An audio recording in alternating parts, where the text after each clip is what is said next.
à tous, j'espère que vous allez bien. On se retrouve pour le brief du mardi 25 octobre 2022. Donc, on parlera du Bitcoin aujourd'hui, petite mise à jour, et on se fera un petit point sur le S&P 500, je pense. On est en train d'assister justement à un S&P qui monte, un Bitcoin qui monte pas pour l'instant, donc assez bizarre pour le moment. Et on parlera aussi d'order flow parce que c'est surtout à ce niveau-là que ça se passe en fait, hein, vu qu'on a un marché très peu volatile. On va se faire un petit peu d'order flow. Alors du coup, le Bitcoin, techniquement, pour revenir dessus, vu que ça fait 4 jours qu'il n'y a pas eu de brief, on est toujours bloqué entre ces deux bornes de range. Pour l'instant, aucune résolution n'a été prise, bien évidemment. Il faut casser les 20 500 pour être plus ou moins bullish et surtout s'installer au-dessus, hein, parce que si on fait ça, c'est bear. Et aussi, ce qu'il faudrait, c'est pour les bears, hein, donc pour ceux qui veulent voir le prix baisser, casser les 18 100 $ à la baisse. Si on casse les 18 100 à la baisse et qu'on s'y installe vraiment, on pourrait avoir une résolution du range. Et ensuite, le prochain objectif, pour moi, ça serait du coup une extension de 168 à 200%, donc entre 15 800 $ et 16 600 $. En revanche, en cas de résolution haussière, la prochaine résistance serait les 22 500 $, et ensuite on verra bien si le marché a le potentiel ou pas d'aller chercher des hauts de range, etc. Ce qui m'intéresse aussi énormément, c'est le volume profile. Et au niveau du volume profile, on voit aussi que le prochain objectif, ce sera environ les 16 100 $, donc ça correspond bien justement à cette sortie d'extension. Ça fait longtemps que je n'ai pas parlé des options, donc je peux faire un point rapidos dessus. On a une grosse expiration, alors laissez-moi voir ça, du coup c'est vendredi 28 octobre. Grosse expiration, je vais rapidement vous montrer un peu toutes les datas, je vais retirer ça. Donc pour l'instant, le max pain price qui est à 19 000 $, donc pour faire simple, pour ceux qui ne savent pas, le max pain price c'est en gros la zone de prix à laquelle il faut clôturer pour voir un maximum de contrats expirer, ce qu'on appelle worthless, donc worthless, c'est-à-dire en gros sans valeur. Ok.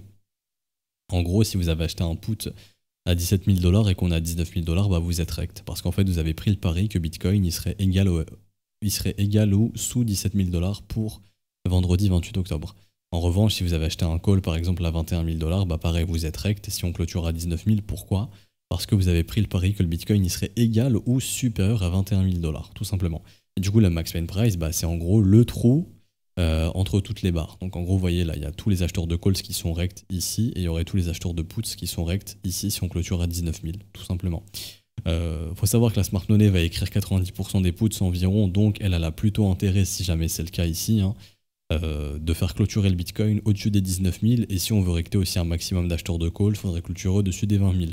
Donc ça voudrait dire que d'ici vendredi, on est toujours entre 19 et 20 000, en attendant cette grosse expiration qui est de 1 milliard, 2 milliards quasiment, 2 milliards de dollars, de ce qu'on voit ici. Maintenant, vous avez la différence, ici vous avez le puts market value et le calls market value, donc ça en gros, pour faire très simple, c'est la valeur intrinsèque, c'est en gros tous les primes qui ont été payés. Et en gros, pour faire simple, les acheteurs de puts, eux, ont tout intérêt à défendre la zone des 20 000 $, des 21 000 $ et des 24 000 $. Donc en gros, ils ont tout intérêt à ce que le Bitcoin clôture sous 20 000 $. Et les acheteurs de calls, eux, ont tout intérêt à ce que le Bitcoin clôture à 19 000 ou au-dessus de 19 000. Donc c'est pour ça qu'on voit qu'il y a un gros intérêt à essayer de maintenir le Bitcoin entre 19 et 20 000 pour vendredi, le temps que tous ces contrats expirent, tout simplement. Ok. Du coup, ouais, on peut résoudre, on peut très bien faire ça d'ici vendredi ou ça, sait-on jamais. Mais on va dire que lui, le marché option, nous indique encore quelques petits jours de non-volatilité. Voilà, c'était pour faire un petit point sur le marché option. Techniquement, pas grand chose d'autre à dire, sincèrement. Ce qui est intéressant, c'est qu'on a confirmé une grosse divergence weekly sur MACD ici. Donc ça voudrait dire que le momentum est récupéré par les bulls en échelle weekly. Maintenant, ce qu'il faudrait, c'est que William ici se barre de son état de stupidité pour lui aussi donner un signal de retracement qu'il n'est pas encore en train de donner, donc il faut faire très attention à ça. On est en train de voir qu'on met encore beaucoup de pression sur le support et que les rebonds sont de plus en plus faibles. Attention à ça également. C'est ce qui fait que si on reste indéfiniment sur le support, bah, il s'affaiblit, il a des risques de casser. Maintenant, il y a un truc qui serait très bullish, je vais vous montrer ça. Alors, ce sera en gros tout simplement, depuis qu'on est dans le range, on voit quoi? On voit que tout simplement, ça je vais supprimer, on voit qu'on a une grosse hausse d'open interest. Donc sur les contrats dérivés, les gens sont en train de parier justement de plus en plus à la hausse et à la baisse. C'est ce qui fait qu'il y a plein de liquidations longues qui se forment ici et plein de liquidations short qui vont se former ici. On voit que là, on est au pire endroit pour prendre une décision, techniquement. Bon, soit vous faites un coup de génie, vous achetez ici ou vous shortez ici, et le marché fait ça, et tant mieux. Mais il faut savoir que vous tradez avec la majorité. Vous êtes en train de trader avec là où il y a le plus de liquidité, là où on a eu le plus de volume exécuté. Donc le marché, lui, ce qu'il va chercher à faire, tout simplement, c'est aller chercher justement la liquidité qui s'est créée. Donc c'est-à-dire que ici, tous les mecs qui ont acheté et shorté, bon bah, ils ont des stops pour les shorters ici, et ils ont des stops pour les acheteurs ici. Et là où la smart money pourrait aimer se positionner, c'est justement dans ces liquidités. Donc pour un short, ce serait peut-être ici, ok, et pour un long, ce serait peut-être ici, une fois que tous les stops ont été nettoyés, que les liquidations ont été activées. Du coup, un setup ou un scénario qui serait plutôt bullish, ce serait de partir au sud d'abord, ok, donc de d'abord chasser les acheteurs, parce que si tu chasses d'abord les acheteurs et que tu réintègres, bah après vu que tes acheteurs sont sortis, c'est que tu as envie d'aller au nord tout simplement. Mais il fallait d'abord dégager les acheteurs avant. Du coup, ça ferait ça. Ça ferait tac. Ici, on trouve un point de capitulation, genre tout le monde vend, tout le monde panique, ou on a des grosses chutes d'open interest, genre l'open interest il fait ça. Donc il y a beaucoup de positions qui se clôturent, donc c'est un bain de sang, des stops, des liquidations, etc. Et d'un coup, comme une fleur, le Bitcoin il remonte et retourne dans le range. Le point à repasser, c'est bien évidemment, là on a eu le plus de volume exécuté. Donc ça serait en gros ici. Ok. Si le Bitcoin il vient, tac, et repasse au-dessus de ça, alors là il y a un bon signal vraiment acheteur. Pourquoi? Parce qu'en gros, ça reviendrait à faire ce qui a été fait ici, hein, tout simplement. Donc ici on avait un gros range. Hop, tac, comme ceci, grosso modo. On a cassé au nord, on a une pattern de retournement baissière, ce qui est un signal baissier, on a une réintégration, et où était le gros du volume exécuté? Il était ici au sein du range. Donc en gros, il faut se dire que tous les acheteurs étaient ici. Et bien une fois que, enfin tous les acheteurs, le plus gros des acheteurs au sein du range était ici. Donc si tu réintègres le range et que tu retournes sous cette borne, tous ces acheteurs ici sont piégés. Et du coup derrière c'est qu'en fait tu es juste parti chasser les stops des vendeurs, tu réintègres et après tu t'attaques à ces acheteurs là. Une fois qu'on repasse sous cette zone, l'objectif c'est de casser dans l'autre sens. Et du coup c'est ce qui a fait ce mouvement baissier. Bah ici ce serait la même chose mais inverse, c'est-à-dire que on casse au sud, tous nos vendeurs et tous nos shorters ils sont ici. Il y a aussi des acheteurs, hein, mais vu que cette zone a beaucoup été travaillée, il y a aussi beaucoup de vendeurs qui sont positionnés en short ici. Du coup on break, tous les stops et liquidations elles sautent, on réintègre, et du coup tous nos vendeurs ils sont ici, on s'installe au-dessus, ils sont coincés, et là on va les liquider. Et du coup on fait le retracement inverse.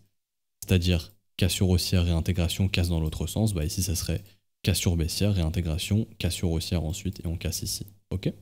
Donc c'est pour ça que personnellement, je préférerais voir, honnêtement, un truc comme ça. Un nettoyage, une réintégration, on s'installe au-dessus du point de contrôle ici du range. Et là, les acheteurs ont une grosse ascendance sur les vendeurs et ont vraiment le potentiel derrière de faire un bon retracement et d'aller chercher beaucoup de zones de stop de vendeurs. Donc il y en a pas mal, hein. Les prochains stops sont au-dessus des 32, il y aura aussi des stops au-dessus des 42, des 49. Après, encore une fois, je dis pas que le Bitcoin il va aller aussi haut, hein, mais ici c'est des objectifs. Ok, si jamais il arrive ça. Et qu'on n'entre pas dans le méga crack que tout le monde est en train de prévoir, qu'en fait on n'est pas dans le scénario 2018, mais qu'on est juste dans un scénario où on défonce les acheteurs et les liquidations des acheteurs trop agressifs sur les contrats dérivés sans pour autant faire une grosse cascade, et qu'on bouffe leur stop et qu'après qu'on réintègre, bon bah ça pourrait arriver. Ok. Et du coup pour faire rapidement un petit peu en order flow, actuellement il y a eu un petit peu trop d'acheteurs qui sont rentrés en mode FOMO ici au niveau du top sur le rebond. Donc en fait ici là ce qui s'est passé c'est que on a eu beaucoup de vendeurs qui ont été coincés, il y a eu aussi des grosses liquidations, il y a aussi des grosses positions qui ont sauté. Pour l'instant, ces vendeurs sont bloqués. Donc tant qu'on reste au-dessus des 19 100, il y a de l'espoir pour les bulls pour essayer de retourner vers la résistance des 19 700 et essayer de la casser. Par contre, ce qui est un peu dommage, c'est qu'une fois qu'on a eu ce short squeeze ici, vous voyez, des gros pics de liquidation vendeurs, bah, les gens se sont mis à FOMO en fait, littéralement l'open interest il a explosé ici. Je vais repasser en équivalent Bitcoin, mais voilà, l'open interest il a explosé, donc du coup nos acheteurs sont coincés ici. Tant qu'on reste sous cette box court terme, les acheteurs sont coincés, et du coup l'objectif ce serait d'essayer d'aller sous 19 100, et du coup de défoncer aussi les acheteurs qui étaient rentrés là-bas et de poursuivre plus bas. En revanche, vu qu'il y a un paquet de vendeurs qui sont bloqués ici, et qui ont été absorbés, si on reste au-dessus des 19 100, comme j'ai dit, et qu'on retourne vers les résistances et qu'on s'installe au-dessus de la box violette, bah, tous les acheteurs qui étaient bloqués ici, bah, on s'en fout maintenant, ok. Et du coup, bah, y a des vendeurs aussi ici, du coup ici ça deviendrait non plus une box violette, mais si on va au-dessus une box jaune, et c'est des vendeurs qui deviennent bloqués, pardon. Et du coup ça permettrait ensuite de aussi bloquer ces vendeurs-là, et de pouvoir justement se diriger vers les 20 500 potentiellement par la suite, ok. Par contre, comme j'ai dit, si là on échoue et qu'on retourne au sud et qu'on retourne dans la box jaune, ça c'est pas bullish, normalement on n'est pas censé y revenir, même dans celle-ci. On n'est pas censé, enfin en tout cas on n'est pas censé s'installer. On n'est pas censé s'installer dans ces box. On peut y aller faire des chasses au stop, on doit très vite repartir, c'est ce qu'on fait à chaque fois. Mais si on commence à s'y installer, à faire un développement comme ça c'est pas du tout bullish, on n'est pas du tout censé voir ça. Ok. Donc court terme, idéalement, il faudrait s'installer au-dessus des 19 600, 19 700 et ne surtout pas redescendre sous les 19 100. Si on se réinstalle sous les 19 100, il y a un problème et ce serait pas une bonne chose. On voit que court terme, là, depuis plusieurs heures, l'Open Interest a bien baissé. Donc on voit qu'il y a beaucoup d'acheteurs et de vendeurs qui ont clôturé leur position. Donc possiblement les mecs qui ont long au top ont perdu confiance et se sont barrés. Donc si c'est le cas, on peut facilement y retourner. C'est qu'il n'y a plus trop d'acheteurs coincés ici et que du coup on pourrait breaker la résistance. Je vous montre un truc sur ExoCharts rapidement. Hop, c'est sur BitMEX que ça s'est passé. Donc on a une grosse position vendeuse qui s'est déclenchée ici de 3,6 millions. Mais ce qui est intéressant, il faut avoir le contexte, c'est qu'en gros ici il y a quelqu'un qui avait lancé un gros long de 3,6 millions de dollars. Bon, c'est pas une énorme position puisque suffit simplement de 36 000 dollars en levier x100 et vous avez vos 3,6 millions. Donc je vais pas dire n'importe qui peut le faire, mais il y a des gens qui sont assez fous qui peuvent le faire. Mais bon, c'est la plus grosse position qui s'est déclenchée ici au market. C'était déclenché du coup le 23 octobre à 21h. C'était un achat, donc le mec était rentré quelque part par là ici dans les 19 400 dollars. Donc en gros, bon, il avait fait un buy market, hein, donc il avait bouffé beaucoup d'ordres. Et bon, on peut voir qu'il est rentré à peu près, je dirais, des 19 440 jusqu'aux 19 300 à peu près, environ, parce que bon, BitMEX n'est plus aussi liquide qu'à l'époque, mais il y a toujours de grosses positions qui se déclenchent, donc c'est assez intéressant. En tout cas, les plus grosses positions se déclenchent généralement sur BitMEX. J'ai pas Binance, etc., je peux pas checker, mais en tout cas, entre BitMEX et Bybit, généralement, c'est BitMEX. Pourtant, c'est pas BitMEX le plus liquide et le plus... avec le plus gros open interest, mais il y a encore des gens avec des portefeuilles assez importants qui sont restés sur BitMEX. Et ce qui est intéressant de voir, c'est que ce mec s'est fait sortir en fait cette nuit, puisque ici vous allez voir 3,6 millions en vente, donc en fait il s'est fait défoncer sur cette bougie, ce qui veut dire qu'il avait un gros levier. Je peux partir en une minute pour vous montrer ça. Donc c'était là, et on va voir sa position ici, hop, 3,6 millions, c'est bien lui, chute d'open interest, et on peut même voir où il s'est fait sortir à partir d'ici, et ça jusqu'au tout simplement... au bottom. Hein. Donc tout ça, c'est ses positions à lui, en fait, qui sont exécutées au marché. Enfin, sa position, mais qui s'est exécutée au marché, du coup.